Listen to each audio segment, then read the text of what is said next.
Há momentos na história dos santos em que Deus toca não apenas a mente, mas a estrutura inteira da alma. Com Vicente foi assim. Sua conversão interior não aconteceu de forma repentina, como um clarão no meio da noite. Ela foi crescendo silenciosamente, como uma chama que vai encontrando espaço para arder até se tornar incontrolável. Tudo começou com um episódio que, a princípio, parecia pequeno. Vicente havia sido chamado para atender um homem doente, um camponês prestes a morrer. O homem estava atormentado por pecados do passado e carregava uma angústia que o consumia. Vicente o ouviu por longas horas. Não tinha pressa. Não tinha medo. Apenas ouviu. E quando finalmente ofereceu a absolvição, o homem chorou, não um choro de desespero, mas de libertação. Aquela experiência marcou Vicente profundamente. Ele percebeu que existiam pessoas morrendo sem fé, sem consolo, sem direção espiritual, simplesmente porque ninguém se aproximava delas. A partir desse dia, algo começou a nascer dentro dele, a convicção de que Deus queria mais dele do que uma vida tranquila. Pouco depois, novas circunstâncias reforçaram essa percepção. Ele começou a conviver com famílias extremamente ricas e influentes, e ali, em meio ao luxo, percebeu algo ainda mais perturbador. A pobreza espiritual era tão grande quanto a material.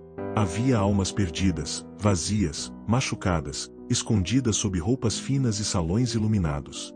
Vicente entendeu então que sua missão não era apenas socorrer corpos, mas curar almas.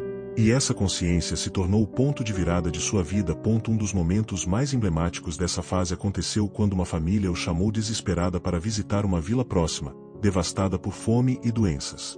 Ao chegar lá, Vicente viu algo que jamais esqueceria. Crianças abandonadas, mulheres implorando por alimento, homens caídos à beira da estrada, sem força para pedir ajuda. A miséria gritava de todas as partes. E ali, diante daquele cenário que parecia um campo de guerra, Vicente se ajoelhou. Não porque estava derrotado, mas porque entendeu que essa seria sua vida, entrar onde ninguém queria entrar, amar quem ninguém queria amar, carregar fardos que ninguém queria tocar. Essa cena, simples, silenciosa, quase anônima, é o marco do nascimento da obra vicentina. Porque naquele momento, Vicente decidiu que não seria apenas um sacerdote. Seria um instrumento vivo da caridade de Cristo. Depois desse episódio, sua espiritualidade mudou. Suas orações mudaram. Suas escolhas mudaram. Ele começou a visitar pobres de porta em porta. Reunia alimento. Criou grupos para ajudar famílias necessitadas. Conversava com os que estavam à beira do desespero. E aos poucos, sua maneira de viver começou a contagiar outras pessoas. Foi nesse período que surgiram as primeiras confrarias de caridade, pequenos grupos formados inicialmente por mulheres que ajudavam os doentes e os pobres. Eram iniciativas simples, mas profundamente eficientes. O que começou em uma aldeia logo se espalhou por várias regiões. E tudo isso foi fruto da conversão interior de Vicente, aquela decisão silenciosa, mas firme, de não ignorar a dor do outro. O primeiro grande tema da vida de São Vicente, portanto, não é apenas um evento histórico. É um processo que define um santo. Ele percebeu que a pobreza não é só material, que a solidão espiritual mata tanto quanto a fome, que o mundo não precisava apenas de discursos, mas de presença, que a caridade verdadeira exige sacrifício e constância, que Cristo vive concretamente nos mais abandonados. Quando esse entendimento tomou conta dele, Vicente nunca mais foi o mesmo. Ele deixou de ser um padre buscando segurança para se tornar um guerreiro espiritual disposto a enfrentar qualquer sofrimento para aliviar o sofrimento dos outros. Quando São Vicente de Paulo atravessou a linha invisível que separa uma vida confortável de uma vida entregue, algo dentro dele se transformou para sempre.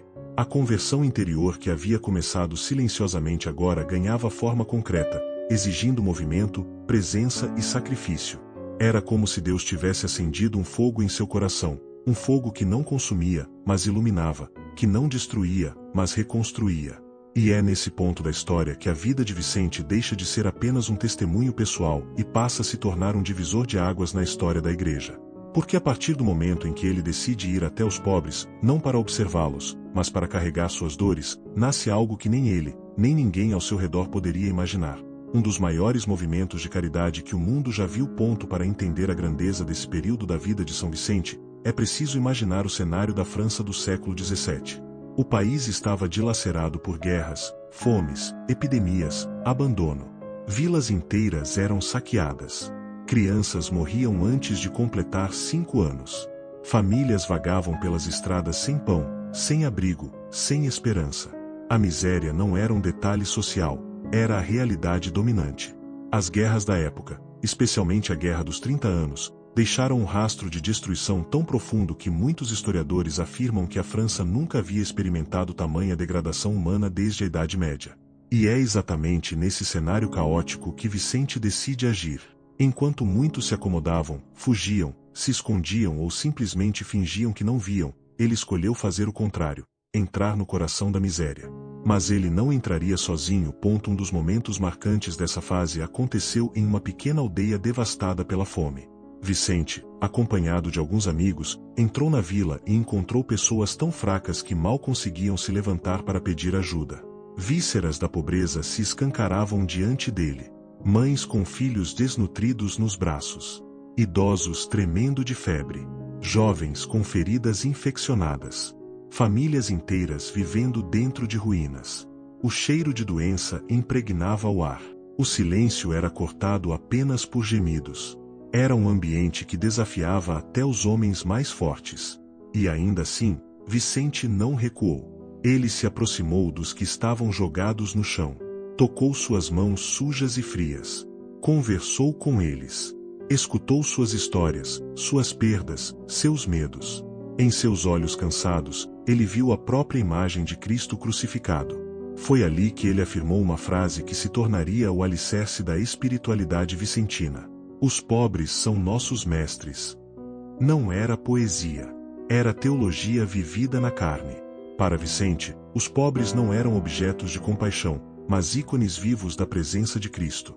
E por isso mereciam não apenas esmolas, mas dignidade, cuidado, acompanhamento, amor. Esse encontro se transformaria no ponto de partida para as obras de caridade que mudariam o curso da história. A maioria das pessoas, ao ver tamanho sofrimento, se desesperaria ou desistiria. Vicente fez o oposto, organizou. Porque ele sabia que caridade sem estrutura é como uma chama sem proteção, apaga fácil. Ele percebeu que precisava unir esforços, reunir pessoas, coordenar ações. Foi assim que surgiram as primeiras confrarias e obras sociais. Mas para entender a força disso, é preciso lembrar que, naquela época, não existia nada parecido com assistência social. Não havia hospitais públicos estruturados, nem entidades de acolhimento, nem programas governamentais. Tudo dependia de iniciativas isoladas. Vicente foi quem transformou essas pequenas iniciativas em sistemas organizados, constantes e eficazes. Ele começou reunindo mulheres das aldeias, convidando-as a visitar os pobres, preparar alimentos, cuidar dos doentes, limpar feridas, oferecer conforto. Essas mulheres, inicialmente tímidas e muitas vezes de famílias simples, descobriram em si mesmas uma força que jamais imaginariam possuir. E aqui vemos a genialidade de Vicente. Ele soube despertar caridade em quem nem sabia que era capaz de amar tanto. As confrarias se espalharam rapidamente.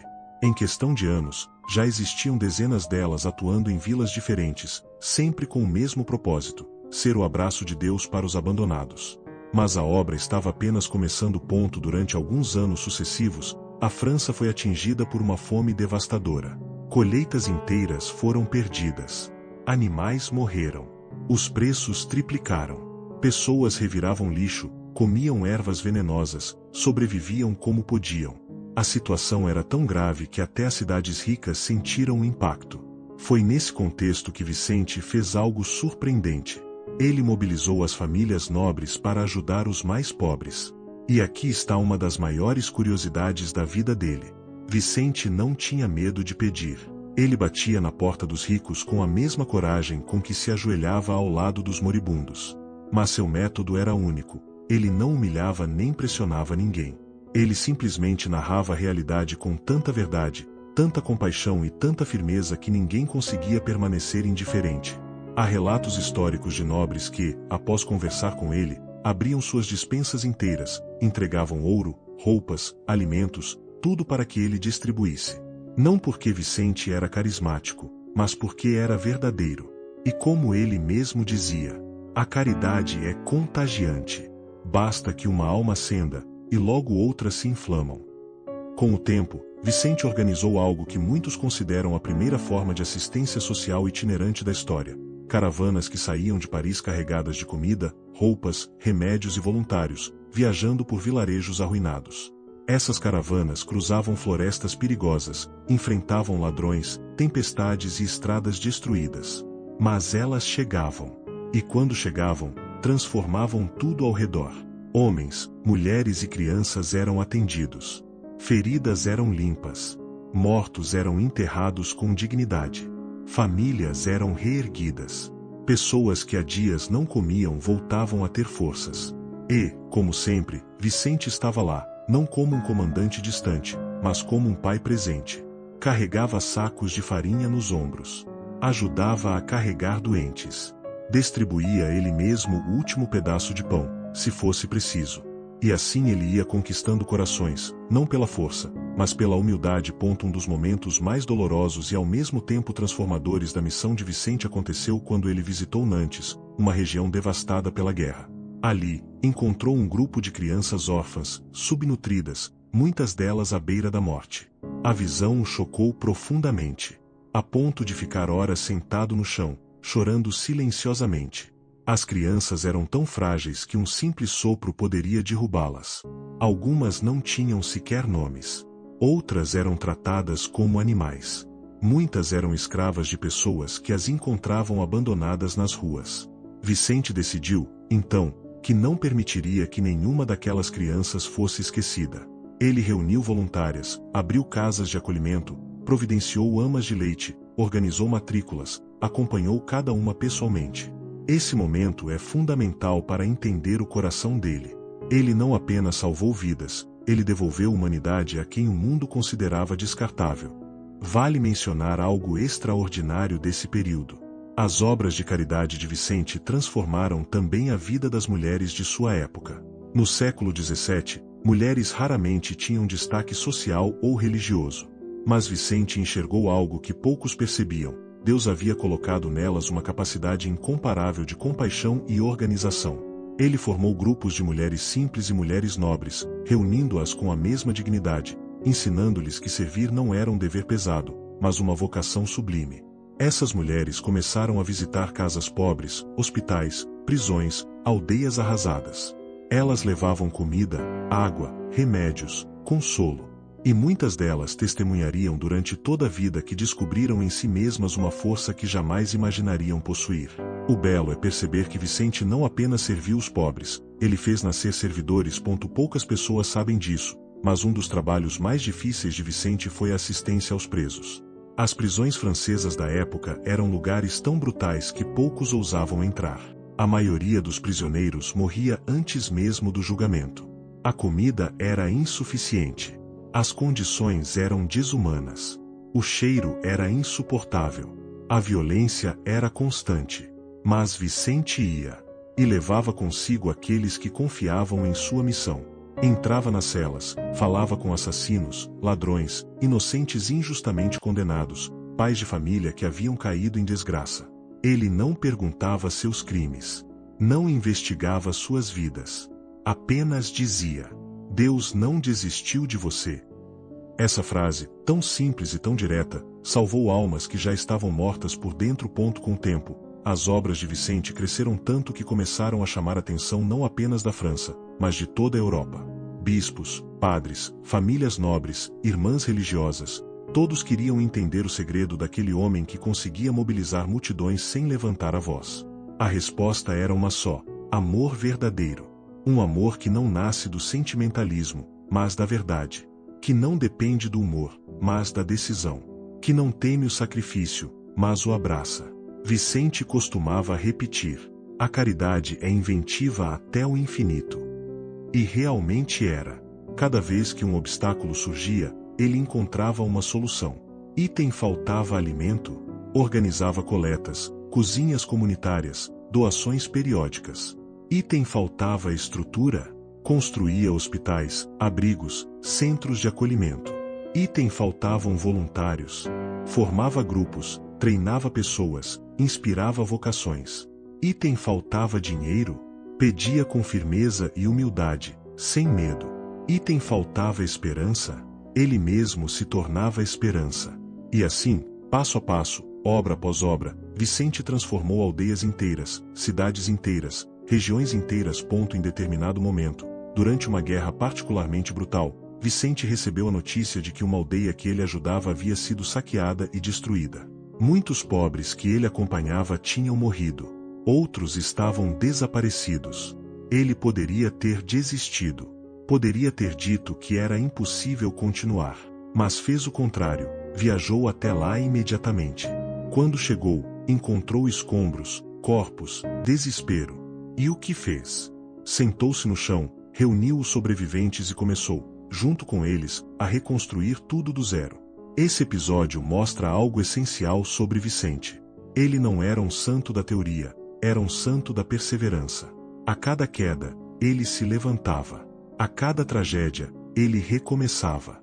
A cada morte, ele plantava esperança. Com o tempo, suas obras se tornaram tão grandes que ultrapassaram sua própria capacidade humana.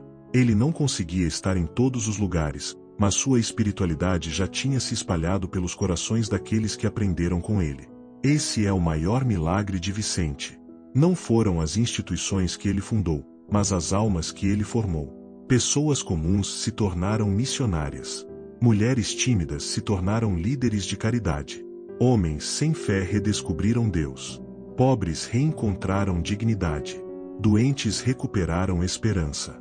Crianças sobreviveram. Famílias renasceram.